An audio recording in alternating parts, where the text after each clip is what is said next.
canyon, that's where I long to be, with my three good companions, just my rifle, pony and me. Microciné, bonjour ou bonsoir, ça va dépendre de l'heure à laquelle vous allez découvrir cette nouvelle émission. On continue d'explorer John Carpenter, sa filmographie, enfin quelques films qui dessinent sa filmographie. Pourquoi John Carpenter? Parce que tout simplement Romain Rimbaud, que vous connaissez très bien, qui vient souvent sur la chaîne, pêle-mêle pour parler de The Prestige, David Cronenberg, Dario Argento, etc., etc. Et plus récemment d'ailleurs sur la franchise Evil Dead. Eh bien, cela fait 2 fois, que vous le voyez discutant avec un invité de son choix.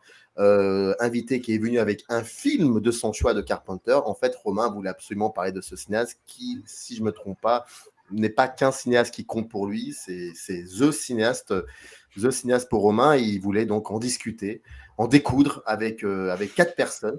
Vous avez eu d'abord Artopolis, la chaîne YouTube Artopolis, aka Nicolas. Ils ont discuté de New York 1997. Le second, hier, c'était avec Jules Melon, où on a parlé de l'antre de la folie. Jules Melon, vous connaissez bien aussi. Et aujourd'hui, c'est pas un YouTuber. Beaucoup de gens se demandent, mais où est la chaîne de cet urbain? Il n'a pas de chaîne YouTube. C'est un critique de cinéma, c'est-à-dire qu'il écrit des choses ici et là, notamment pour la revue Istasia, une revue sur les cultures d'Asie. Je les salue passionnément, des amis à nous. Et cette personne, vous la connaissez, elle est déjà venue sur YouTube, sur YouTube et sur la chaîne. C'est Kefren Mantout. Merci à vous deux d'être là. Première question très très simple, mais on va tout de suite passer sur la deuxième question. Première question, juste comment allez-vous tous les deux? Très bien, très très bien. Ouais, ça va. Ça, Il fait beau, ça va. Bah écoute, tiens, pourquoi Romain tu as invité Kefren? Vaste question. Alors c'est parmi les 4 personnes qui sont ou vont encore intervenir, c'est la personne que je connais finalement le moins extérieur à YouTube en fait dans les faits, parce que que ce soit Julien Artaud et la 4e personne mystère peut-être, je les connais un petit peu plus. Kefren, on s'est rencontrés juste une fois lors d'un. Alors j'avais regardé pour le coup, parce qu'il intervient effectivement dans plusieurs micro-signes, donc je l'avais déjà entendu à plusieurs reprises, mais on s'est retrouvés sur le même live autour de Jordan Peele. On était 5 si je ne me trompe pas. Et j'ai tout de suite énormément fait adhérer à sa manière de. Enfin, je trouve qu'il y a une manière de parler du cinéma, et notamment du cinéma fantastique, puisque là, on était vraiment dans le cas du cinéma fantastique, que je trouvais extrêmement fine, extrêmement riche, et extrêmement intéressante et pertinente. Et on avait parfois quelques petits désaccords sur certaines choses chez Jordan Peele, et je trouvais ça justement hyper riche d'avoir quelqu'un, encore une fois, d'aussi fin, qui arrivait à mettre des bâtons dans les roues de ma pensée, et je trouvais ça hyper cool. Donc ça m'a paru être une évidence absolue en fait quand Samir m'a proposé plusieurs personnes. Tu es la deuxième personne qui m'est venue à l'esprit, puisqu'on sortait à peu près en fait du live de Jordan Peele, et ça a été extrêmement rapide en fait. Ça m'a paru, j'avais envie de parler plus avec toi et d'échanger plus avec toi autour de cinéastes et Carpenter qui me parlent beaucoup. Donc ça me paraissait évident, parce que voilà, je trouve, je vais utiliser un gros mot. Tu as une approche que je trouvais extrêmement brillante. Donc voilà, j'avais envie de discuter avec toi. Voilà. Et je te remercie énormément d'avoir accédé, parce qu'en plus, vu qu'on ne se connaît pas plus que ça, je te remercie de ta confiance et de ta présence, parce que c'est trop cool. Je suis hyper content. Merci à vous, surtout de me proposer le dialogue, et j'espère que on dira des choses aussi intéressantes que la dernière fois. Mais moi, Kefren, j'aimerais savoir, parce que, alors, tu vas nous donner après le film que tu as choisi de l'œuvre de Carpenter, mais je crois, parce qu'on se connaît quand même un peu, mais je n'ai pas souvenir d'une conversation autour de Carpenter. Je voulais savoir, il représente quoi, Carpenter, dans ta propre histoire du cinéma, Kefren? Pour moi, Carpenter, c'est aussi un cinéaste majeur de ma propre cinéphilie. En fait, je pense, comme beaucoup et comme Romain, quand on entre dans une certaine cinéphilie à l'adolescence, Carpenter aide à faire le pont entre beaucoup de choses, à comprendre beaucoup de choses, et surtout à même comprendre comment fonctionne un peu le cinéma, parce que justement sa mise en scène est tellement rigoureuse, et formellement c'est peut-être l'un des plus grands cinéastes de sa génération, que en fait il permet de comprendre plein de choses et de ressentir plein de choses sans sans avoir de grandes connaissances ou des choses comme ça. Et il permet justement d'ouvrir sur d'autres choses. De grandes connaissances, c'est-à-dire l'histoire des États-Unis, son économie, la philosophie, tout cela. C'est ça, Oui, justement, Carpenter, c'est un cinéaste qui permet de rentrer dans tout ça, en fait. C'est-à-dire, enfin, pour nous, je pense pour les gens qui ont grandi après le cinéma, après le cinéma de Carpenter, c'est-à-dire dans les années 2000 et 2010, c'est un peu pour nous ce qui était, je sais pas, justement un hoax pour lui. Ouais. Et le film que... Oui, pardon, Romain, je t'en prie. Non, mais je trouve qu'il y a un truc, juste pour revenir sur ce que tu disais avec Efrain, moi je trouve effectivement il y a une forme d'accessibilité chez Carpenter qui est hyper intéressante en fait. C'est une sorte d'ouverture à des choses qui sont finalement extrêmement complexes, mais de manière extrêmement simple, que ce soit des choses extrêmement complexes d'un point de vue cinématographique, d'un point de vue historique, philosophique, métaphysique, mais c'est effectivement très abordable, mine de rien. C'est pour ça effectivement moi ça a été le même cas, je l'ai découvert à l'adolescence et j'ai senti une porte qui s'ouvrait. Alors sur le fantastique à proprement parler, sur le cinéma, mais bien plus que ça. C'est pour ça que c'est pas juste un grand cinéaste du cinéma fantastique, du cinéma d'horreur, etc. C'est du cinéma de genre, c'est un grand cinéaste tout court en fait, et qui, parce que c'est un grand cinéaste, il ouvre à l'universel de manière absolument incroyable en fait. C'est-à-dire qu'il touche quelque chose. C'est pour ça que ces films verront jamais en fait. C'est que ils ouvrent à quelque chose, qu'après ils touchent quelque chose de l'universel. Et je pense à ça qu'on reconnaît les grands films issus de grands cinéastes. Je suis complètement d'accord avec ça. Moi, il y a quelque chose, je me permets, ensuite, bien évidemment, je vous laisserai discuter autour du film que Kefren a choisi. D'ailleurs, il s'en va. C'est toujours comme ça, quand je pose une question, il s'en va. C'est un truc que je n'ai pas compris, mais c'est pas grave. Et donc, Kefren disait que... non, moi, en revoyant les films, comme surtout New York 1997, j'ai vraiment été... je m'en souvenais vraiment plus de ce film-là.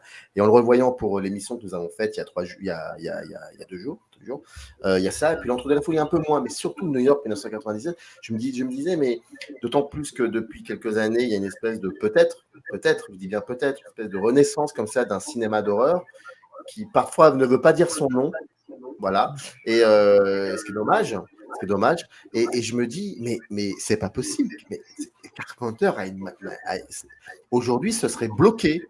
Ces idées de mise en scène seraient bloquées. Je suis extrêmement surpris. Je m'en souvenais pas, en fait. C'est ça où je voulais en dire. Je m'en souvenais pas.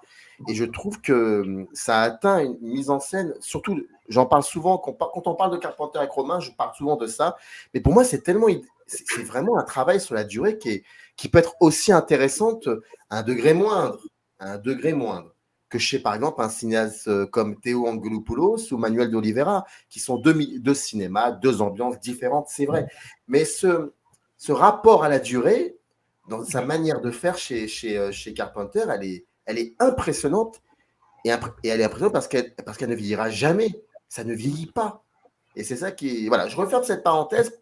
Et je pense qu'on va trouver ça un peu chez le film qu'a choisi notre ami Fred, que je ne dois pas dévoiler. C'est normalement, ça devrait être toi. C'est quoi ce film et surtout, pourquoi ce film, Fred? Le film que j'ai choisi, c'est Christine, qui est un film de 1983. Et je ne sais pas si vous allez parler de The Thing ou si après, ou, je sais pas. Mais dans la filmo de Carpenter, c'est un peu un film de commande, mais que on considère souvent, et je crois à tort, comme mineur.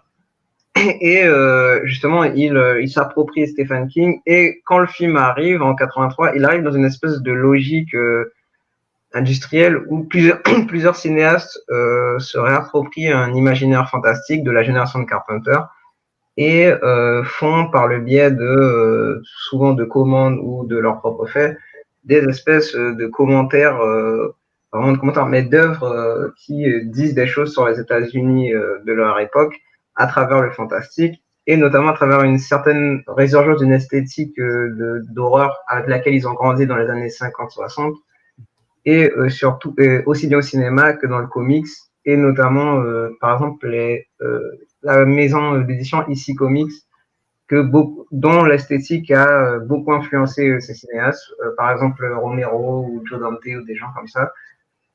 Et j'aime beaucoup ces films, que ce soit Gremlins ou les films de Toby Hooper, Salem's Lot, etc.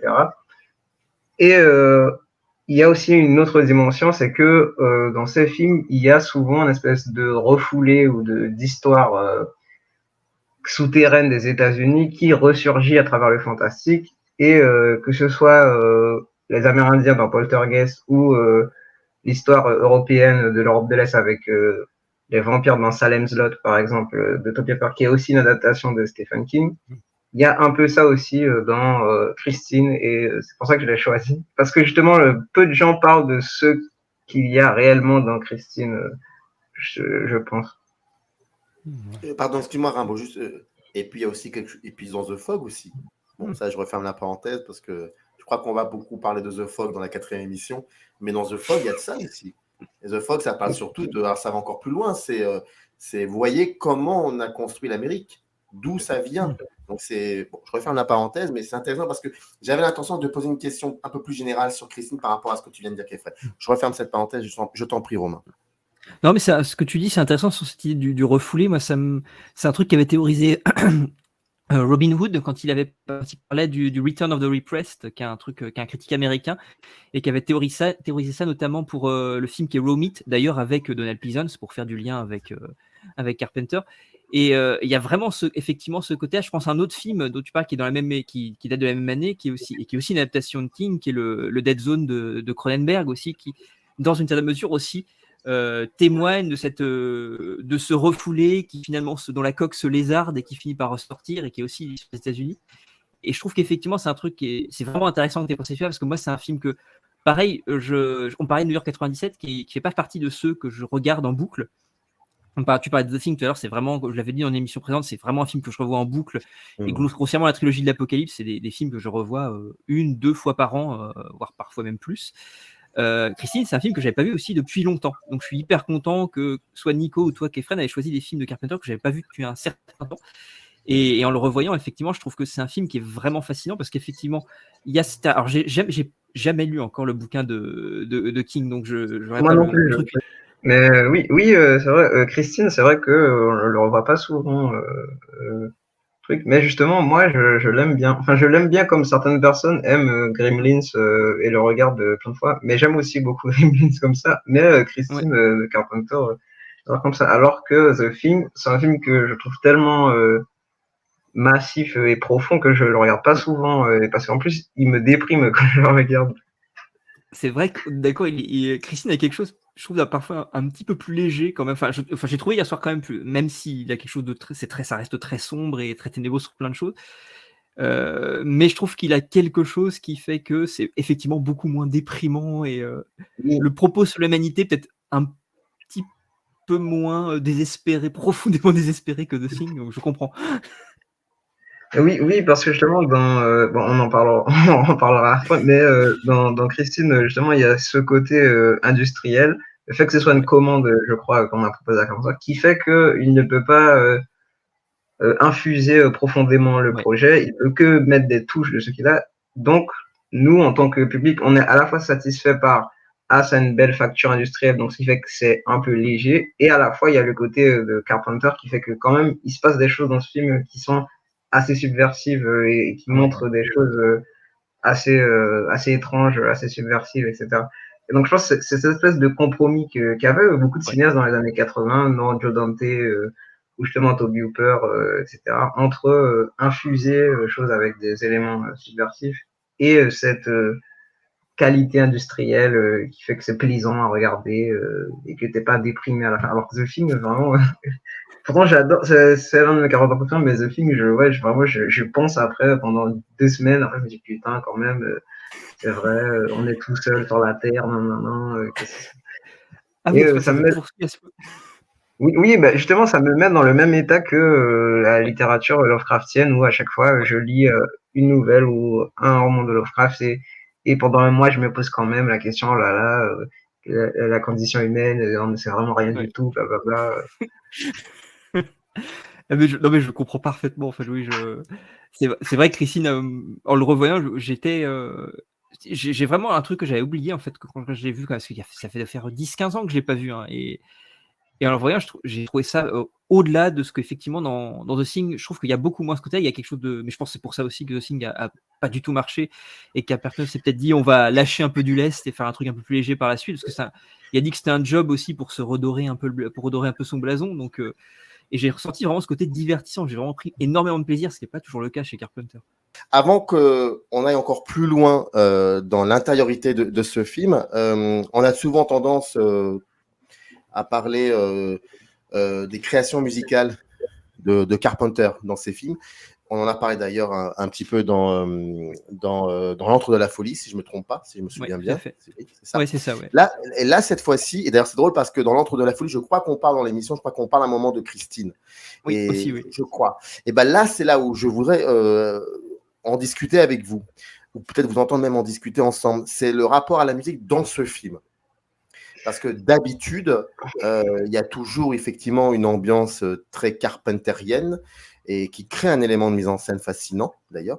Mais là, pour le coup, c'est différent. C'est une musique qui tire d'un genre musical des années 50, plutôt, enfin, entre le blues et, enfin, pas que les années 50, parce que c'est un mélange, c'est le rock'n'roll, quoi. C'est du blues et de la country. Et là, j'ai l'impression que c'est très important, cette musique.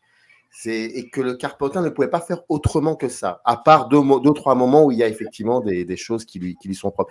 Qu'est-ce que vous en pensez, vous, de ça, de ce que cette musique apporte dans ce film? Pour ma part, c'est l'une des raisons pour laquelle j'ai choisi le film. C'est parce que justement, il y a ce parallèle. Je sais pas s'il est un peu tôt pour rentrer dans l'analyse, mais ce qui m'intéresse beaucoup dans le film, c'est le parallèle qui est mis dès le début du film, même le générique, entre la voiture Christine et le rock'n'roll. C'est-à-dire, il y a un jeu de substitution, de transfert entre les deux. C'est-à-dire, quand le film commence, il y a un écran noir, on entend un moteur, et soudain, le bruit du moteur laisse place à la musique Bad Bones, et comme s'il y avait une continuité en fait, comme si c'était la même chose, et là on nous dévoile que on est à Détroit en 1957 dans une usine, etc. Et en réalité, on sait aussi que Détroit c'est la ville de la Motown et que toutes les musiques du film sont en plus sorties dans un album édité par la Motown. C'est-à-dire Christine sort dans le film, Christine sort la musique de Christine sont éditées par la Motown aussi. Et donc il y a ce truc que la voiture serait aussi un peu le rock'n'roll d'un truc. Et d'ailleurs, la dernière réplique du film par la jeune fille, c'est God, I hate rock'n'roll. Et c'est comme ça que le film se termine avec le musique. Et donc, il y a ce truc de, pendant tout le film, que la musique fait un peu partie de la voiture et un peu l'élément aussi fantastique qui irrigue le film, etc. Par des raisons que la musique rock porte en elle des choses assez subversives, même quand elle est industrielle en fait. Et il y a cette espèce de tension dans le film que représente la voiture à cet égard. Et je laisse la parole à Aaron. Non mais c'est super, c'est totalement. Je trouve qu'il y a un jeu très intéressant dont on a, je crois, parlé quand on a parlé de l'Entre de la folie, c'est la manière dont elle est traitée aussi, où il y a énormément de travail qu'on trouve finalement assez peu chez Carpenter de musique intradiégétique véritablement en fait, où c'est un truc qu'on voit très peu finalement chez Carpenter. On en avait parlé.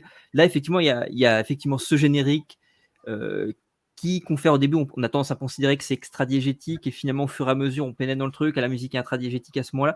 Et le film joue continuellement là-dessus. Alors, effectivement, il y a des moments où la musique est plutôt une musique d'ambiance, on est proche du sound design dans les moments de tension entre autres.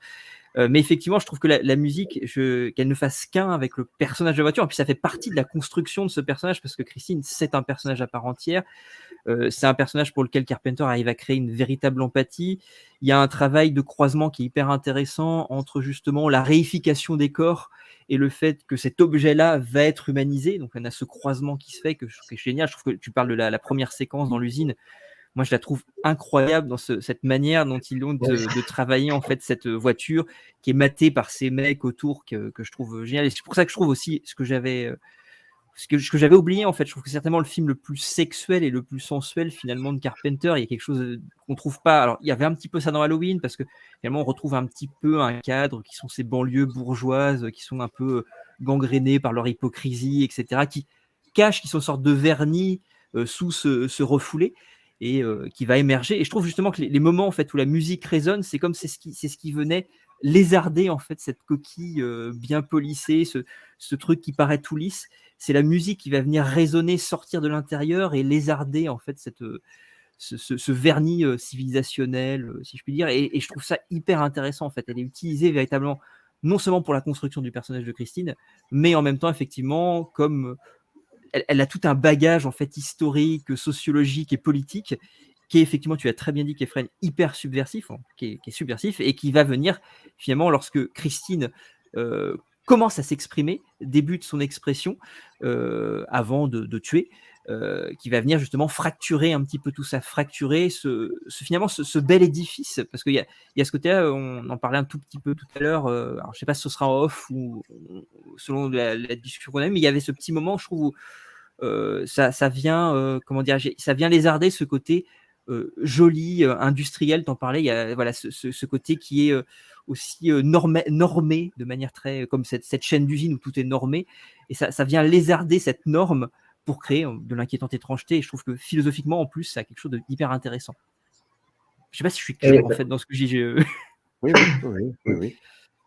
Mais pour continuer sur la musique, justement, pour continuer sur la musique et sur cette scène d'intro qui vraiment pour moi est super forte, super puissante,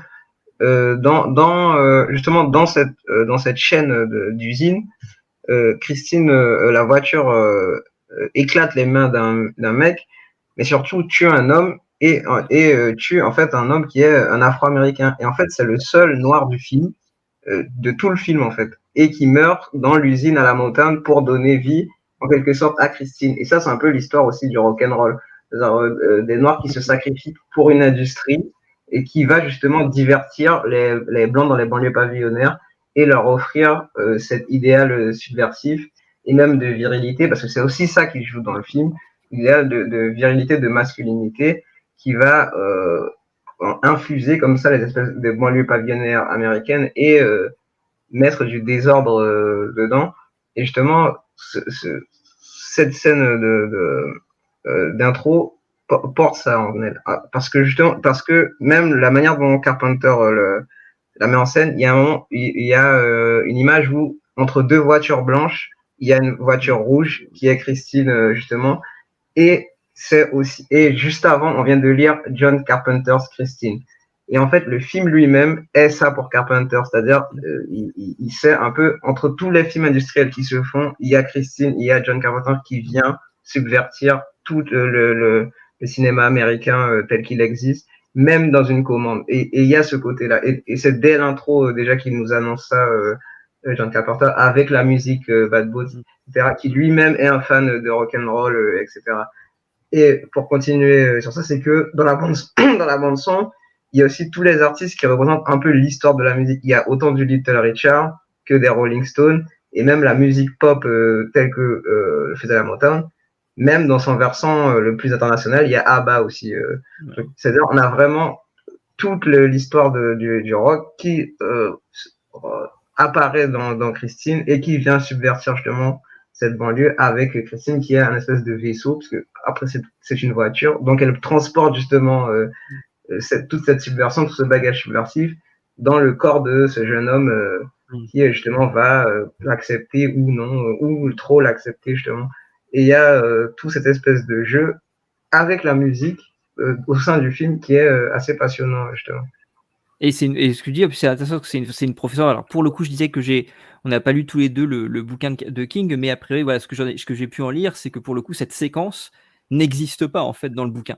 Donc c'est un ajout de Carpenter, cette introduction n'existe pas. Donc c'est pour moi une note d'intention, effectivement, une profession de foi de Carpenter qui dit voilà, je vais travailler Christine, je vais essayer de m'ancrer dans ce récit de King et être dans une certaine mesure, alors contrairement par exemple à un Kubrick qui va trahir, mais au bon sens du terme, si je puis dire, le Shining de King.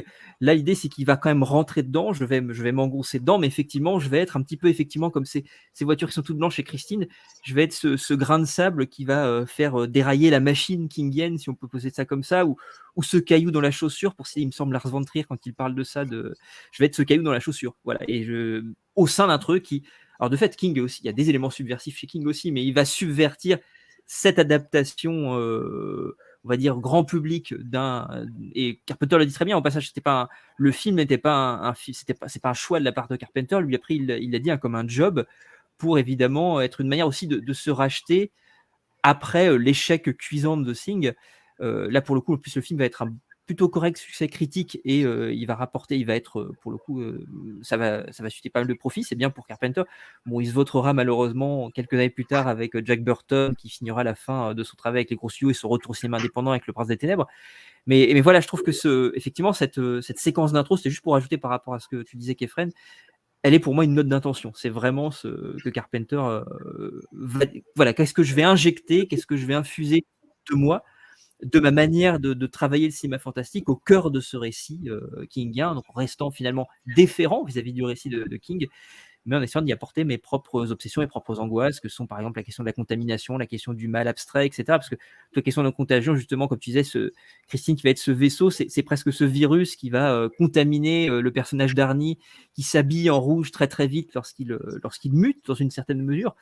On va dire contaminé par ses idéaux subversifs et qui va venir justement contaminer et détruire créer un dysfonctionnement dans sa famille qu'il ne comprend pas et je trouve ça vraiment fascinant. Et puis le rouge, je trouve qu'aussi à ce côté dans l'entre de la folie, on n'a pas parlé effectivement du côté du lien aussi avec le film noir, parce qu'il y a quand même ça aussi tout début dans sa manière de traiter ce détective privé qui est John Trent. Là, je trouve il y a un côté effectivement femme fatale aussi dans ce personnage de Christine aussi, qui est habillée en rouge avec toutes les trucs finalement qui sont des choses extrêmement simples, et de poser le rouge comme la couleur du désir, avec de la mort, tout ce qu'on veut, etc., du sens, voilà, ces éléments-là, et qui ramène effectivement la femme fatale à la violence, la pulsion, etc. Et je trouve ça hyper intéressant de voir ce jeune homme finalement qui est contaminé par la pulsion qu'il refoulait jusqu'alors, parce que finalement toute cette société, toute sa pression sociale le forçait justement à refouler tout ça. Et je trouve ça hyper intéressant, j'entends psychanalytiquement et philosophiquement aussi tout ce qui peut découler de ça. Oui, mais justement, pour revenir sur l'idée que tu as dit que justement, et dont on parlait avant en off, c'est que Carpenter justement prend cette commande et infuse des choses. Et c'est pour ça que dans l'introduction, pourquoi j'ai choisi ça, c'est parce que ça me rappelait une manière de faire dans le comics, et notamment ici comics. C'est-à-dire dans la tradition du pulp et même de ce genre de comics d'épouvante, etc., c'est que les auteurs n'ont pas le temps de créer des espèces d'histoires sophistiquées. Donc, ils sont obligés de toujours mettre un peu d'eux-mêmes, car ça va très vite, la création de ces œuvres vont très vite, et que ces films sont consommés de manière industrielle, ces BD sont lus de manière industrielle et voilà, mis sur du papier qui n'est pas censé durer, etc., etc.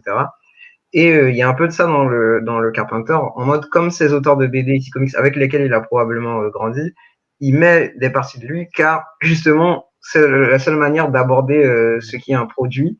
Et il y a des morceaux de ça. Et par exemple, l'un des trucs qui fonctionne bien dans le comics et qui fonctionne aussi dans le cinéma de Carpenter, c'est qu'il y a une logique d'évocation, c'est-à-dire il met des pistes de choses. Il va pas forcément au bout de tout, mais il te dit c'est là, c'est dans l'œuvre quand même. C'est-à-dire tu le ressens quand même. Et il y a un truc par exemple qui est dans la transformation du personnage, c'est que la première fois qu'il arrive à la scène du terrain de football, c'est la première fois qu'il arrive vraiment transformé, etc. On le voit de loin, et en fait, il ressemble à Elvis. Et en fait, pour moi, il ressemble à Elvis, c'est même sa manière de bouger, il ressemble à Elvis. Et Carpenter est aussi un grand fan de Elvis, il a même fait un film, le roman d'Elvis. Et il y a ce truc que Elvis est justement l'incarnation même de cette espèce de dualité du rock'n'roll entre industrie et subversion, le machin. Et d'ailleurs, c'est intéressant, il y a les Rolling Stones dans la bande-son, et je crois que c'est Keith Richards qui avait une phrase qui disait oui, mais finalement, nous, on vend de la révolution en boîte, de la révolution en conserve, en fait. Et il y a cette espèce d'idée dans le film dès le premier point de film, et même quand le personnage devient une sorte de Elvis bis, une sorte de Elvis inavoué, Elvis refoulé. Et c'est aussi le propre de la culture américaine, parce que ce que j'aime bien aussi dans ce truc industriel, c'est que les États-Unis sont aussi. Alors la particularité d'être un pays dont l'industrie a créé une culture, et que la culture n'est pas devenue industrielle, mais c'est plutôt l'industrie qui a créé une culture. Et pour ça, la ville de Détroit représente bien ça, avec l'automobile, où on a fait une industrie d'abord, puis on a inventé une culture en imaginaire des voitures, etc. Et il y a aussi de ça dans le film, c'est-à-dire Elvis, le personnage qui devient un écho d'Elvis, qui est lui-même Elvis déjà un écho enfin, une transformation du rock des Afro-Américains, etc., par l'industrie, une espèce de création de chimie industrielle qui, en plus, n'est jamais sortie des États-Unis. D'ailleurs, le film de Baz Luhrmann parle bien de ça, donc bien qu'il y a ce côté américano-américain dans la chose, qui est aussi le fait de Stephen King. C'est-à-dire, la plupart des histoires de Stephen King se déroulent dans le Maine ou dans les endroits comme ça, qui sont l'Amérique des Américains, c'est-à-dire le vrai Midwest, etc. Et il y a cette idée qu'ils sont coincés dans cette espèce de truc industriel qui est aliénant, mais qui en même temps leur envoie des messages subversifs. Et ce qui fait que justement le personnage est condamné à son autodestruction parce qu'il est le produit de forces contraires qui justement le compresse jusqu'à son autodestruction. Comme ça. Et la musique, justement, joue une part dans ça parce que le rock'n'roll, c'est l'histoire du rock'n'roll d'être pris entre les deux forces contraires d'industrie et de subversion constante. Il y a une chose qui est assez. Je ne sais pas si c'est Elvis. Alors, je vais être un petit peu chiant là-dessus. Parce que les blousons en cuir, Elvis, c'est rare. C'est plutôt peut-être Gilles Vincent ou Eddie Cochrane. Ce serait plutôt de cette. Oui, là. ça. Mais je vois très bien que tu en viens et tu as partiellement tu as raison. Mais là, c'était pour la tenue noire surtout. Tu sais, parce qu'en plus, j'avais l'image du Baz Luhrmann dans les années 60. Quand Elvis revient dans les années 60, il est habillé tout de noir, machin, il est transformé. Non, mais tu as raison, là, je fais mon. Mais ce qui est très drôle, c'est que le film sort en 83, et en 83, il y a 2 autres films qui ont été faits, enfin, qui sont sortis de Coppola. Tu as un film, c'est Rusty James. D'abord, tu as Outsiders et tu as Rusty James. Avec des. Comment dire ça prend sa source, on va dire, sur cette période-là, les années 50. Alors que Christine ne se déroule pas dans les années 50. Enfin, je veux dire, c'est beaucoup plus tard. Mais bon, il y a quand même cette musicalité.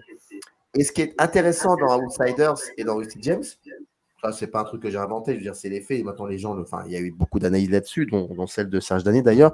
C'est qu'il y a aussi des relents, quand Coppola filmait cela avec des relents homosexuels.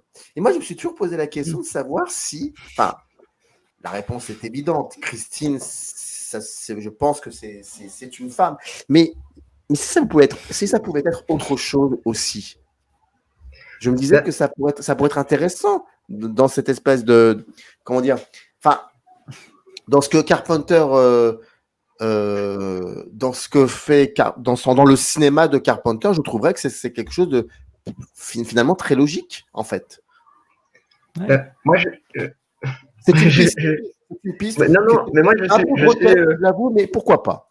Je suis vraiment d'accord avec cette piste parce que justement, en revoyant le film, et on en parlait avec Romain tout à l'heure, c'est que il y a des analogies de pure mise en scène sexuelle évidentes et pas subtiles du tout, qui sont faites qu'entre hommes en fait. Et le seul moment où le personnage a un rapport avec une femme dans la voiture sous la pluie, elle dit non. Et justement, il est énervé, il est frustré, etc. Et c'est le seul moment du film où il y a un rapport avec une femme. Tous les autres rapports sont des rapports de violence entre hommes et surtout de violence montrées comme des pénétrations. Dans la première scène au lycée, il y a son ami qui arrive, ils arrivent et il va le voir et ils sont dans l'espèce de garage qui est déjà un environnement masculin, non, l'espèce de truc de sport qui est déjà un environnement ultra masculin et homo-érotique. Et il se fait bully, là, il se fait bisuter par les autres. Et qu'est-ce que le mec fait? Et là, Carpenter le filme vraiment comme ça, il prend son paquet, et avec ce que ça porte, et il le troue, et il y a un liquide blanc qui sort du paquet, en fait, du mec, et il le troue. C'est-à-dire, il l'émascule littéralement. Puis après, le mec essaie de se voir et il glisse sur le liquide blanc, etc. Et César lui-même ne voit. Et la deuxième scène, c'est dans le premier meurtre de l'autre mec, le petit gros là avec son sweater, son sweat là, qui le poursuit. Christine le poursuit et l'emmène dans une espèce d'allée où en fait la voiture ne peut pas rentrer. Donc c'est-à-dire Carpenter te montre que se force à rentrer à lui. Donc c'est-à-dire c'est un viol en fait. Et la voiture se force à rentrer et Carpenter filme le meurtre de ce jeune homme en contre-plongée où justement on ne voit pas les organes génitaux, on ne voit pas ce qui se passe en bas de la ceinture. C'est-à-dire Christine rentre dans le mec et le viol, etc. Il se force à rentrer en lui. Et le film joue vraiment sur ces rapports d'homosexualité ou même de queer. Et même, c'est dit au début du film cache par l'un des personnages à son ami, dans la version originale, il lui dit, ils sont dans la voiture au début, et puis il lui dit, oui, je crois que je suis moche, un truc comme ça, et lui, il lui dit, you are queer, but not ugly. Voilà, Et queer, tout à fait, ouais. déjà, dans la langue anglaise, ça apporte aussi toute la minorité sexuelle, etc., etc. Et donc, il y a cette idée vraiment transparaît le film, et même par la mise en scène, c'est-à-dire elle est rendue vraiment évidente par la mise en scène de Carpenter. Donc, c'est pas un truc. Et même, ça fait aussi partie de l'imaginaire rock aussi. Exactement. Ouais, Ah puis oui, c'est- ça là pour le coup, oui. Kenneth Puis Anger, par surtout exemple. ce fond-là sur le refoulement est là en fait pour moi c'est tous ces personnages c'est un film d'hommes avec des hommes qui refoulent systématiquement et qui finalement on pourrait interpréter comme ça qui finalement qui reportent tout sur Christine qui voilà en tant que tel voilà je trouve que effectivement il y a une vraie ambiguïté dans les rapports entre les personnages dans la bagarre aussi au début dans le garage là où où il se fait bully vers les mecs il y a aussi le prof qui descend et il y a ce plan que je trouve aussi assez signifiant qui arrive derrière le mec et qui le chope par derrière et il y a un plan très étrange qui est très sexuel en fait où lui le maintient par derrière et il y a des secousses parce qu'ils sont en train de se bousculer et le plan est assez étrange parce que finalement il est encore une fois pas excessivement subtil mais je trouve qu'effectivement il y a tout ce fond homoérotique qui est hyper intéressant dans le film qui me fait beaucoup penser moi en revoyant le film hier j'ai énormément repensé au film de Jack Shoulder qui est le deuxième Freddy qui est aussi réputé pour justement ce sous-texte homosexuel et je trouve que les deux films sont extrêmement ressemblants. Oui, pour le coup, dans le Freddy, il est vraiment explicite. Ouais, c'est très explicite. Mais oui, dans cette idée que le film partage thématique, il y a ça, mais que Christine, justement, il y a ce qui m'intéresse aussi, c'est que Christine ne peut pas se substituer à quelque chose de fixe. Et en fait, il y a une espèce de transformation de Christine aussi dans le film, où au début, justement, comme tu disais, Samir, il y a cette idée, on s'est dit, ah, c'est un peu sa copine qu'il n'a jamais eue, c'est un peu la femme qu'il n'a pas. Et en fait, ça évolue. Et il y a un truc où ça devient presque, ça substitue à son meilleur ami, qui justement, pendant tout le film, son meilleur ami est en fait à l'hôpital. Et en fait, dans les premières scènes du film, on se rend compte que son meilleur ami est un peu sa caution virile, parce que lui, c'est un nerd. Et en fait, le moment où son meilleur ami disparaît, c'est là où Christine vient se substituer à son meilleur ami.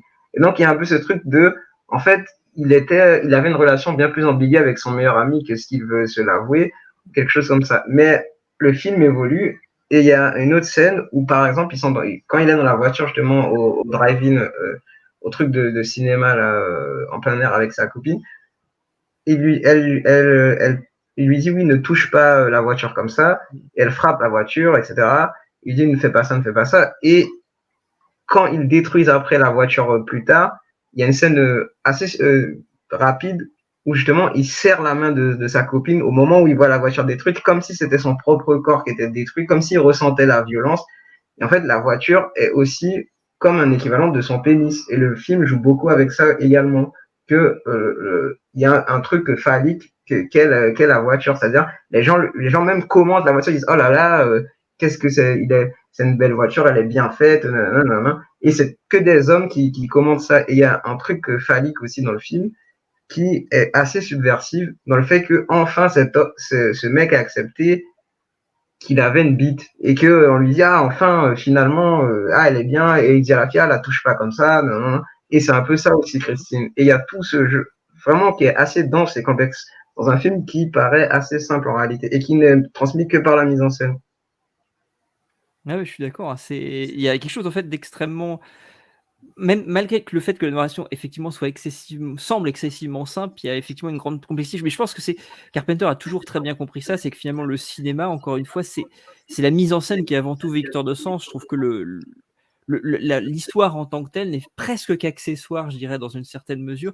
Et la mise en scène raconte plus que ce que ne raconte simplement j'entends la simple écriture, et je mets ça entre grosses guillemets, hein, parce que le mot n'est peut-être pas le meilleur, mais il y a une vraie écriture de l'image chez Carpenter qui raconte toujours beaucoup plus que ce que ne veut dire véritablement ce que disent les personnages, ce qui est raconté au premier degré. Et ça, je trouve ça hyper intéressant parce que c'est ce qui permet justement de poser ce compromis-là, en fait. C'est qu'il suit effectivement, dans une certaine mesure, malgré les différences, le récit de King, mais il raconte ce qu'il souhaite véritablement raconter et ce avec quoi, de par quoi il utilise finalement le récit de King pour raconter sa propre histoire par l'image simplement en fait. Ce que lui veut raconter finalement, il y a presque 2 œuvres en fait dans le film, mais qui arrivent à trouver une vraie harmonie, qui est celle de King effectivement par l'écriture si je puis dire, et celle de Carpenter qui est vraiment par l'image et qui utilise ce socle d'écriture pour raconter finalement ce qu'il a envie de raconter et subvertir finalement le récit parce que je pense que le mot qui résume très bien ça, effectivement, et que tu en parles très souvent avec Efrain depuis tout à l'heure, c'est la question de la subversion. En fait, c'est un vrai. Il y a une subversion politique, il y a une subversion sociale, il y a une subversion philosophique, mais il y a effectivement une subversion du récit, en fait, à la base. Déjà, il s'amuse à manipuler le récit. Et pour rebondir sur Christine, je trouve que Christine est une très belle. Dans la logique, finalement, de Carpenter, finalement, c'est pour ça que je trouve que le film est très cohérent avec tout ce qui précède. C'est pas une sorte de parenthèse qui serait à l'aune de la commande. C'est vraiment le film, c'est du pur Carpenter. Il y a une figure du mal abstraite. Comme tu disais très bien, c'est ce qui permet justement de faire varier. Christine, c'est finalement vraiment une présence absente, comme très souvent chez Carpenter. C'est une sorte d'émanation qui parcourt le film et qui est remplie de plusieurs choses à certains moments pour pouvoir se substituer à autre chose. Et je trouve que c'est incroyable la manière dont il la traite. Moi, je pense à peut-être un truc un petit peu plus terre à terre, mais je trouve que par exemple, pour faire écho à The Thing, je trouve que la manière dont il traite le regard de Christine, c'est très très proche de la manière dont il traite le regard du chien en fait dans The Thing. Quand il n'est pas réveillé, il y a ces plans sur le visage de voiture, il joue sur la pareidolie de manière hyper intelligente. Et il y a ces plans donc, qu'on retrouve qui sont extrêmement récurrents sur le visage de Christine, qui est excessivement expressif et qui vraiment ce témoignage aussi, je trouve, d'une altérité qui regarde l'homme en fait et qui le juge dans une certaine mesure, comme le faisait le chien lorsqu'il déambule dans la première partie, où il y a cette émanation du mal qui a pris forme, qui s'est matérialisé en quelque chose, en chien ou en voiture, et qui regarde l'homme, et qui regarde l'homme agir, et qui le juge là-dessus avec un regard qui est à la fois pesant, et en même temps qui est pas non plus dénué de... Il y a quelque chose, on peut avoir de l'antipathie vis-à-vis de ce mal radical, de ce mal absolu, et en même temps on a une profonde sympathie, parce que finalement, à terme, il nous fait épouser, parce que Carpenter, c'est aussi un grand cinéaste du point de vue, il nous fait épouser le point de vue de Christine. Et ça, c'est extrêmement fort aussi parce que. C'est pas moraliste. Il n'y a pas quelque Non. chose. Pardon, c'est pas comme par exemple dans Les Dents de la Mer de Spielberg, la toute première partie où le requin est là pour parfois punir quelque chose ou quelqu'un. D'accord. Avec Carpenter, je pense que l'erreur qu'on a faite, certains ont parlé en une lecture, on va dire entre guillemets, psychologisante de ce que pouvait être le slasher, par exemple, c'est de dire voilà, Michael Myers, c'est celui qui vient punir les ados qui baisent, enfin qui découvrent la drogue. Alors que non, c'est foncièrement une incarnation de la pression sociale et qui, effectivement, c'est un constat en fait. Il constate factuellement ce qui est. À nous, à la limite, pourquoi pas derrière de poser le jugement qu'on a par rapport à notre norme morale, mais il pose les choses. C'est foncièrement amoral, Carpenter, en fait. Il y a une vraie amoralité. Il n'y a jamais ce côté moralisateur. Et je trouve que c'est hyper intéressant de poser le regard de Christine, comme il posait le regard du chien, comme il pose dans une certaine mesure le regard de Michael Myers et qui nous le fait épouser à certains instants. Et nous, on se trouve dans cette ambiguïté morale qui est extrêmement malaisante parfois en fait quand on est face à ce regard qui se pose à la fois encore une fois sur les hommes mais à la fois sur nous, parce que Christine, elle nous regarde aussi. Ces plans là sont des plans de face sur Christine, elle nous regarde, c'est presque un regard caméra qu'elle est en train de qu'elle nous comment dirais-je, je perds mon mot, mais qu'elle nous adresse en fait, et je trouve ça hyper intéressant aussi. Et le chien, il y avait vraiment ce traitement là, je trouve, qu'on retrouve dans The Thing. Et puis c'est pas le seul lien avec The Thing, puisqu'il y a le même individu qui s'occupait des effets spéciaux aussi, qui est derrière et qui fait ces magnifiques séquences où Christine se gonfle. Et quand tu parles du substitut phallique, moi je trouve c'est intéressant aussi qu'elle gonfle à certains moments, ce moment où lui est face à elle dans les phares, et qu'il a ce moment finalement où moi en revoyant le film hier, j'ai vraiment une érection quand elle gonfle. En fait, je trouve ça hyper pareil, c'est très beau. Et même quand elle est détruite. Il y a une scène où il revient le soir plus tard et il la caresse comme ça, et puis soudain il y a une espèce de communication non verbale. Ils se mettent devant la voiture et il dit juste show me, et là elle se transforme et je me dis vraiment il y a quelque chose vraiment de l'ordre de phallique de la sexualité qui se joue à ce moment là. Et justement pour rejoindre ce que tu dis sur Carpenter et sa mise en scène, c'est que c'est vrai que le scope, je m'étais pas rendu compte la dernière fois que j'avais vu, mais il y a un truc où il arrive vraiment à rendre compte de la matérialité de ce que c'est qu'une voiture, quand même, que c'est un truc massif quand même, comme tu dis, qui nous regarde, qui est là, machin, et je me dis Ouais, il y a ça, et justement, ça participe au cinéma de Carpenter qui est un peu amoral et que je dirais même qui est un peu matérialiste. Et c'est ça le paradoxe de Carpenter, c'est qu'il met beaucoup en scène des choses surnaturelles, mais c'est un cinéma très matérialiste et même parfois presque marxiste sous certains sens, où il reste très Alors là, non, mais Merci, c'est Kefren. génial. Je suis désolé, mais tu ne partiras pas d'émission. Enfin, Merci. parce que j'en ai parlé, c'était avec, Nicolas. avec Nicolas Oui. je disais, est-ce qu'on peut dire que Carpenter est un peu marxiste? Est-ce que c'est un cinéaste marxiste? Et j'aime bien cette idée-là parce que oui, il y a beaucoup de cela, enfin, dans ces films. Parcimonie, mais il y a beaucoup, enfin, il y a de cela. Bon, allez, je referme la parenthèse, mais je comprends. Juste pour rebondir, moi je pense que Carpenter est aussi marxiste qu'un Toby Hooper. Moi, je veux dire, quand je vois Massacre à la tronçonneuse Oui. et que Leatherface devient la machine, il est la tronçonneuse, il est la tronçonneuse, c'est finalement ça qui prend place comme l'outil alien l'homme au point que l'homme devienne la machine. Je trouve que c'est foncièrement ce qu'on trouve dans Massacre à la tronçonneuse, où il est la tronçonneuse, Leatherface. Exactement, et justement, comme tu le dis, il le montre par la mise en scène et en rendant compte de la matérialité de la voiture et par un jeu de point de vue. Et en fait, tu as raison de souligner ce jeu de point de vue parce qu'en fait, il y a deux personnages dont on a accès au point de vue subjectif. C'est Christine et l'ami en fait du héros, machin. C'est lui le seul qui a aussi des plans subjectifs au début du film où on voit sa place, etc. Et ça demande bien que l'affrontement a lieu à ce niveau, en fait. C'est que que le garçon lui-même est déjà substitué à Christine. Et il y a une scène qui le montre bien, c'est la scène du football où il arrive avec la jeune fille, machin, il s'embrasse et son ami le voit, machin, il se fait cogner. Et soudain, comme justement un truc qui est assez un lieu commun du fantastique, il a une espèce d'épiphanie métaphysique représentée par un choc physique. Et soudain, après le choc, il se lève et il regarde. Et en fait, il n'y a plus personne, il y a juste la voiture Christine en fait. Et la scène se termine comme ça, c'est-à-dire son ami, son fantasme, c'est-à-dire c'est substitué, il ne reste que Christine en fait. Et c'est de son point de vue, c'est-à-dire on le voit de son, comme si on voyait en POV de son point de vue, il reste que Christine en fait, même son ami. Et c'est très étrange en fait. Et quand on repense à cette scène dans le film, c'est étrange de faire ça, c'est-à-dire soudain, il n'y a plus personne, il reste que Christine et le garçon dans le stade qui regarde. Et justement, il met ce truc que ce garçon est totalement aliéné par Christine et seul son ami le voit. Et justement, le côté aliénant est déjà, encore une fois, dès la scène d'intro, en mode la création de Christine se fait sur la souffrance des ouvriers, etc., etc. Machin. Donc, il y a vraiment ce truc marxiste chez Lermontov, qui est justement très matérialiste, justement. Et c'est pour ça qu'il n'y a pas de morale. Il juge personne. Il regarde les forces en présence et il essaye de voir jusqu'où vont les différentes forces en présence. C'est-à-dire qui est dans le rapport de force qui s'organise au sein de ces œuvres, qui gagne en fait, qui peut s'en sortir dans cette situation. Et pour le garçon, le jeune homme du film, il voit depuis le début qu'en fait, il est condamné, c'est fini pour lui, il est pris dans des forces contraires, c'est-à-dire celle de son ami dont on épouse le regard et qui représente la norme, c'est-à-dire le garçon bien moyen, blablabla, et Christine qui est la subversion industrielle du fantasme, du rock'n'roll, etc.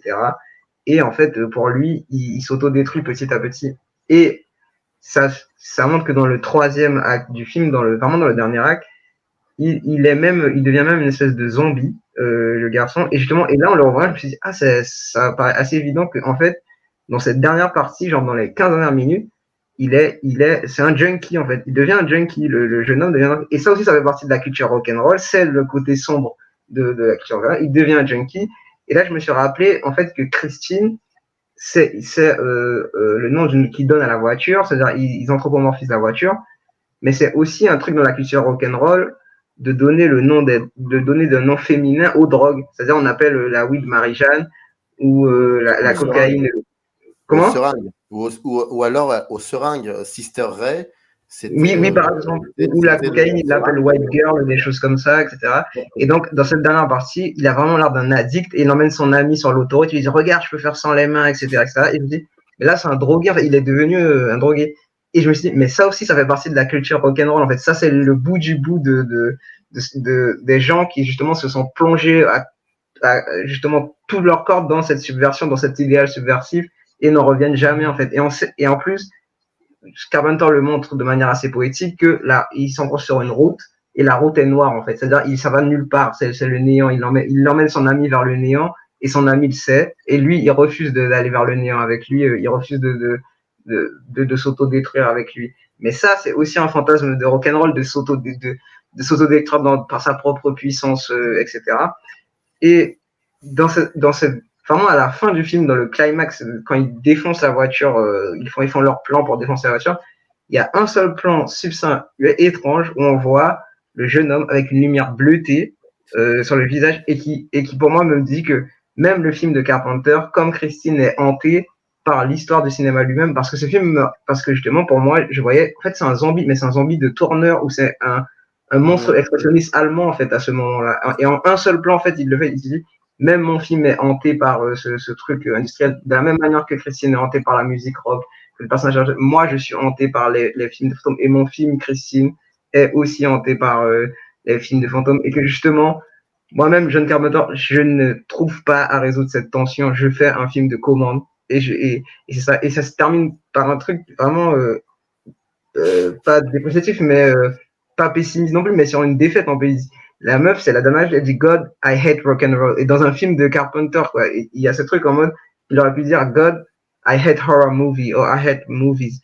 Et il y aurait ce même effet en fait. C'est-à-dire, je suis conscient des forces contraires qui sont en moi, et pourtant je peux rien faire. Je m'avance vers ma propre autodestruction. Et il y a même ce truc pour Carpenter lui-même, et qu'il va mettre plus tard en scène de manière plus explicite, c'est-à-dire dans Prince of Darkness, dans l'Entre de la folie, etc.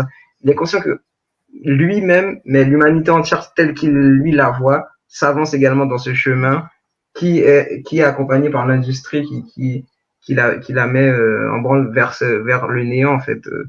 Et c'est ça, c'est un truc marxiste aussi de penser il n'y a rien au bout du chemin industriel capitaliste, il n'y a que le néant en fait. Mais c'est marrant parce que tu parles de cette idée de la course vers le néant aussi.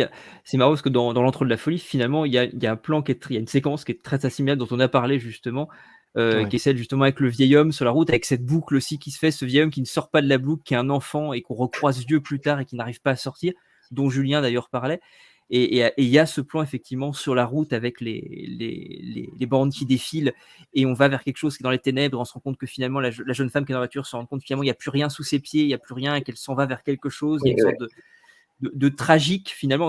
Carpenter, pour moi c'est un grand cinéaste du tragique qui certainement d'ailleurs après The Thing s'en est d'autant plus rendu compte parce que je pense qu'il y avait énormément d'espoir dans The Thing, dans ce qu'il pouvait faire. C'est son premier film de studio, il y avait quelque chose pour lui. Je pense que c'est un cinéaste qui a peut-être pas foi en l'humanité, mais qui a quand même, je pense, foi en le cinéma pour peut-être soigner l'humanité. Et après The Thing, je pense qu'il a totalement perdu foi en cette humanité parce qu'il a effectivement dans The Thing, on en parlait un petit peu tout à l'heure en off aussi, c'est un film qui est profondément et très radicalement, on va dire, désespéré vis-à-vis de l'humanité, mais je pense que ce que voulait faire Carpenter derrière, c'est un électrochoc. Et je pense que l'électrochoc n'a pas eu lieu, que le film n'a pas été compris, que Carpenter ne s'est jamais senti compris, il ne s'en relèvera jamais, et que même dans ce film effectivement industriel qui emprunte d'une certaine naïveté, pourrait-on dire à certains instants, il y a en fait quelque chose de profondément désespéré à l'intérieur en fait, et qui va effectivement, et je pense que le film le plus radical dans le domaine, ce sera Prince of Darkness un petit peu plus tard, qui je pense est le film le plus noir et le plus désespéré de Carpenter, qui est finalement qui tourne juste après son deuxième échec qui est Jack Burton, et en revenant au cinéma indé, et où là il va mettre toute sa rage, toute sa colère à l'intérieur de ce truc, qui est un film complètement bancal, mais qui est fait dans la fureur, et je dirais un petit peu comme Massacre à tronçonneuse, c'était un film qui était plein de fureur aussi, qui a plein de défauts eu égard à sa fureur, mais qui en devient absolument incroyable, extraordinaire, nécessaire, parce qu'il est cette émanation de cette colère en fait, et qui touche justement encore une fois ce qui fait l'universalité de l'homme, ou en tout cas du point de vue des auteurs en question, parce qu'après on peut être plus optimiste peut-être, moi je ne pense pas, mais ils le sont, et voilà. Je ne vais pas rentrer dans ma pensée vis-à-vis de l'homme, c'est une mauvaise idée, ce serait triste. mais je pense qu'il y a vraiment effectivement ça dans Christine, il y a effectivement ces paradoxes, ces tensions, etc. Et effectivement, je trouve que l'Entre de la folie, pour moi, je disais que c'était pour moi son dernier chef-d'œuvre. Je trouve qu'il y a vraiment ce lien avec cette séquence-là de l'Entre de la folie avec Christine qui fait vraiment écho de manière hyper intéressante, et j'y avais pas pensé avant de revoir le film hier soir. Mais justement, comme tu disais, dans l'antre de la folie, justement, c'est une bonne idée le truc où il tourne en rond, enfin, il pense qu'il tourne en rond parce que il sait aussi figurer dans Christine par le pouvoir de Christine. En fait, Christine, quand elle se régénère, l'image retourne juste en arrière, en fait. Et ça, on le montre plusieurs fois, c'est-à-dire on retourne à chaque fois en arrière. Et Christine elle-même est un objet du passé qui revient au présent et qui n'a de cesse de se régénérer. Et en fait, avec ça, on met ça en parallèle avec l'image du début du film, qui est celle de l'usine, de la chaîne d'usine, qui justement tourne de manière infinie et à chaque fois recrée les produits finis. Et justement, quand Carpenter fait ce film au début des années 80, il est très bien conscient de ce qui est en train de se jouer dans les années 80 et que, comme tu dis, Samir Coppola montre aussi, c'est que les cinéastes des années 80 ont réinvoqué tout un imaginaire des années 60-50, totalement industriel, totalement artificiel, qui eux-mêmes a aliéné leur génération et que nous-mêmes, quand on regarde le film en 2023, on voit les dégâts de ça, c'est que les gens, encore une fois, se réfèrent aux années 80 qui, elles, se réfèrent aux années 60 et tout ça comme si on n'était jamais sorti de la chaîne, en fait. On est prisonnier de la chaîne et comme Christine qui se régénère justement, le pouvoir, c'est de se régénérer à chaque fois, c'est-à-dire de pouvoir retourner en arrière. Alors que justement, dans la vie, il faut savoir mourir, il faut savoir abandonner les choses, justement. Et c'est ça que ne peut pas faire le jeune homme dans le film, c'est-à-dire il peut pas abandonner son enfance. Voilà, il sait pas comment devenir entre guillemets un homme, de grandir, etc. Et c'est ça son problème dans le film. Et de la même manière, Carpenter vous dit, mais votre société capitaliste, justement, ne sait pas se sortir des boucles industrielles au sein même des usines, c'est-à-dire on vit comme dans une usine. Et c'est ça le truc, c'est Christine a cet imaginaire d'usine en mode elle ne s'arrête jamais, elle régénère, elle peut tout le temps revenir en arrière. Et notre société elle-même singe ce mouvement à chaque fois en revenant en arrière, en régénérant des choses qui étaient déjà passées, etc., etc. Et même l'histoire du rock, c'est aussi ça, malheureusement, de à chaque fois aller régénérer des choses passées. Mais encore une fois, il y a un paradoxe, c'est ambigu, parce que dans le passé, il y a aussi des forces subversives et des forces pour nous neutraliser. Et justement, c'est toujours les deux qui se battent. Et je voulais justement aller au bout d'un truc d'une conférence que j'avais vue avec Nicolas Stanzik, que j'ai envoyé en amont, où il parle de Stephen King, où justement Nicolas Stanzik dit oui, le rock'n'roll, c'est presque comme si les origines du rock'n'roll venaient avec Christine, genre Robert Johnson à la croisée des chemins qui rencontre le diable. Et justement, du point de vue de l'autre côté du point de vue, Robert Johnson ne rencontre pas le diable. Robert Johnson rencontre Papa Legba dans la mythologie vaudou. Alors, dans la cosmogonie vaudou, il rencontre Papa Legba parce que à la croisée des chemins, c'est Papa Legba qu'on rencontre, qui est un dieu vaudou, qui permet de faire des choix en échange de son âme, des contrats, etc., etc. Et un peu un pacte faustien. Et dans la mythologie du rock, on dit que Papa Legba lui aurait donné le pouvoir du rock, etc. Et je vais cette fois penser au début du film Elvis de Baz Luhrmann, où Elvis a le choix entre la musique noire comme musique de la sexualité, des désirs, etc., dans l'espèce de boui-boui, ou la musique noire comme musique spirituelle, religieuse, gospel. Mais c'est toujours les deux en même temps. Et en fait, il y a cette tension initiale, et que justement, pour moi, dans Christine, il y a aussi cette tradition subversive qui vient, mais qui vient, comme la musique noire, du vaudou, en fait. Et pour moi, Christine, il y a de ça, c'est que au début du film, le personnage noir qui meurt fume un cigare. Et en fait, dans la mythologie vaudou, il y a un orisha, c'est-à-dire un dieu vaudou qui est Ogun et qui est le dieu de la puissance et en quelque sorte de la virilité, du triomphe, de la puissance, etc., etc.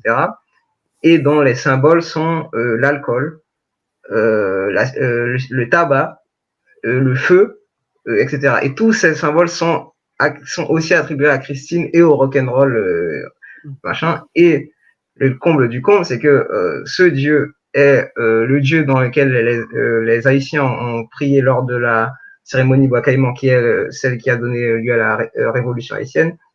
Mais aussi, le truc plus troublant, c'est que la couleur de ce dieu, c'est le rouge.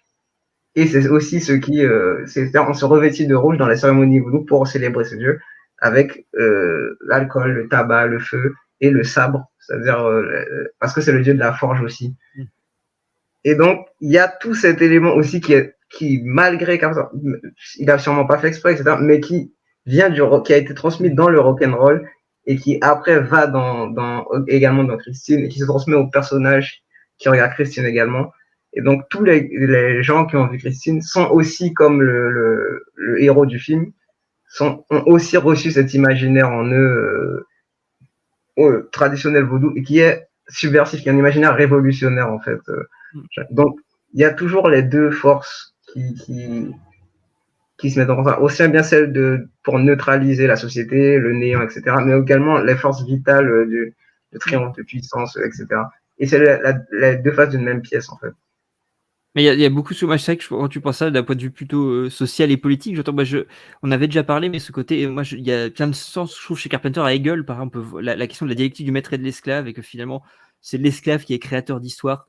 C'est la traduction que fait Alexandre Kojève dans La raison dans l'histoire d'Hegel, et que ça, voilà, qui finalement, seul l'esclave, donc celui qui est. On pourrait rapporter ça aussi à Dionysos et Apollon chez Nietzsche aussi, hein, cette idée du chaos entre la pulsion et on va dire l'organisation, la culture et la nature, si on fait ça simplement, le chaos. Et je trouve que tout ça, on le retrouve effectivement. Et d'un point de vue, c'est quelque chose finalement qu'on retrouve un petit peu chez Marx aussi, d'un point de vue marxiste, sur la question de la maître esclave. Comme tu disais, le tragique, c'est aussi dans Marx aussi. Marx est un grand tragique qui croit qu'il y a une fatalité. Chez Nietzsche aussi, d'ailleurs. Chez Nietzsche aussi, dans tout ce qu'il fait sur l'histoire de la tragédie, etc. Donc, je trouve que c'est des auteurs, finalement, qui gravitent énormément autour de Carpenter, d'un point de vue plutôt politique pour la question d'Hegel et de Marx, et d'un point de vue, on va dire, plus métaphysique par rapport à Nietzsche. Et je trouve que ça correspond bien, parce que cette idée d'une sorte de bipolarité ou de dichotomie entre Dionysos Apollon, le maître et l'esclave, etc., c'est un petit peu cette tension entre lesquelles sont pris, en fait, l'étau entre lesquels sont pris souvent ces personnages, en fait. Et ils attendent presque le dépassement dialectique, comme qu'on a chez Hegel, qui permettra de renverser la situation et de faire avancer les choses, mais qui finalement n'advient jamais en fait chez Carpenter. Il y a toujours cette idée où on est bloqué un étau dans cette dichotomie-là, dans cette thèse, antithèse, si je puis dire, de manière hyper basique. Mais le dépassement dialectique n'a jamais lieu. En fait, là où on pourrait peut-être trouver une sortie, il n'y a pas de dépassement dialectique et on reste dans ce tragique de l'étau, et que je trouve intéressant. C'est peut-être une surinterprétation aussi de ma part, mais moi je suis d'accord.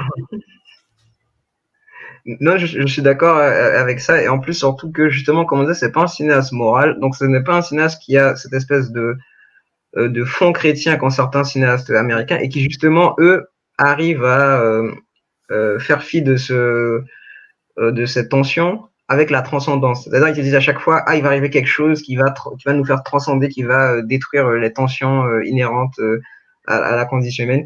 Que ce soit Spielberg qui croit beaucoup aux aliens ou des choses comme ça, qui c'est bon, vont annihiler toutes les tensions, la tension maman-papa, c'est bon, il y a les aliens qui arrivent et c'est terminé. Tout le monde est sur le même point d'égalité, voilà. Et en fait, c'est juste Dieu, quoi. C'est les cinéastes chrétiens qui ont le fond chrétien, qui ont à chaque fois cette espèce de vision transcendante, mais justement Carpenter ne l'a pas, et pour moi justement ça le rend beaucoup plus intéressant, ces films beaucoup plus retors que justement d'autres cinéastes de sa génération, et un peu comme Joe Dante ou Romero, qui sont aussi comme ça en fait, qui sont beaucoup plus retors que les cinéastes qui parfois sont virtuoses, mais nous donnent des émotions assez simples. Et je dirais par exemple Spielberg, parce que il y a toujours une espèce de transcendance où je me dis, finalement même moi je n'ai pas à traiter ce conflit émotionnel que le film a fait en moi, parce que Spielberg l'a déjà réglé. Il y a les aliens, donc c'est bon, je peux rentrer chez moi, m'asseoir et regarder la télé, parce qu'il y aura les aliens de toute façon à un moment, et j'ai plus besoin de penser, j'ai plus besoin de rien faire. Et alors que Carpenter ou justement Romero ou Toby Hooper justement essaye d'affronter justement à travers le fantastique et l'horreur les tréfonds de la psyché et même de la misère sociopolitique, et justement de ne pas donner de leçons et de ne pas essayer de résoudre eux-mêmes par le cinéma tout ça, mais juste de s'accorder que le cinéma peut montrer, et donc montrer beaucoup plus que ce qu'on voit, mais ne va pas résoudre. C'est-à-dire, c'est pas un discours, c'est pas une réponse, etc. C'est juste de le montrer au plus grand nombre possible. Et pour moi, Christine réussit bien ça, justement. Ce truc d'utiliser l'industrie, les moyens industriels, que ce soit la diffusion des films, la promotion du film, etc. Et même la facture, c'est-à-dire c'est bien de faire un film avec l'industrie parce que t'as plein d'argent, des choses comme ça, t'as plein de techniciens, etc. Et on le voit, le film est très beau, en fait. Par exemple, quand Christine s'avance dans la nuit en feu, c'est magnifique comme image, des choses comme ça. Et il y a ce truc, mais en même temps de pouvoir les infuser avec leur propre imaginaire qui est beaucoup moins niais que certains cinéastes de leur génération qui, eux, sont beaucoup plus vus ou beaucoup plus machin. Mais après, faut pas s'en Carpenter aussi est vu comme un grand cinéaste, donc voilà. Ouais. Je crois que ça pourrait durer éternellement, tant que c'est passionnant et ça donne des lectures vraiment, vraiment différentes sur le film Christine. Troisième émission de cette spéciale Carpenter via Romain et ses amis. C'est comme ça que c'est à l'américaine. Je l'explique américain. Merci beaucoup, Kefren, en tout cas, d'être venu avec ces nombreuses pistes de réflexion et ce regard toujours aussi intéressant. Et puis Romain, le fait de réagir, de rebondir, mais aussi avec tes propres pistes. Vraiment, c'était un plaisir de vous écouter. Des moments, il faut se taire et juste écouter. Merci beaucoup à tous les deux. Je rappelle encore et toujours, Romain, en plus d'être enseignant en philosophie, mais aussi de cinéma, tu as une chaîne YouTube, bien évidemment, dans le descriptif de la vidéo, pour celles et ceux qui voudraient regarder, fouiller comme ça. Je vous y invite, c'est passionnant. Kefren écrit, entre autres, pour la revue Istasia. Merci Kefren, toujours le bienvenu dans cette émission. Et puis on se retrouve, si je n'ai oublié personne, en tout cas on se retrouve demain pour la 4e et dernière émission. Et là, pas trop de surprise, ce sera moi, pour le coup. Romain a voulu, moi. Je dis pourquoi pas. Donc on va parler d'un film qui peut-être n'est pas un grand Carpenter, mais en tout cas, pour moi, c'est un film important. Voilà. Donc, merci à toi, en tout cas, de m'y avoir convié. On en parle demain. Merci à vous deux. C'est un plaisir. Merci beaucoup. Merci à toi. Merci. Merci beaucoup. Générique. Up arrive in the canyon, that's where I long to be, with my 3 good companions, just my rifle, pony and me.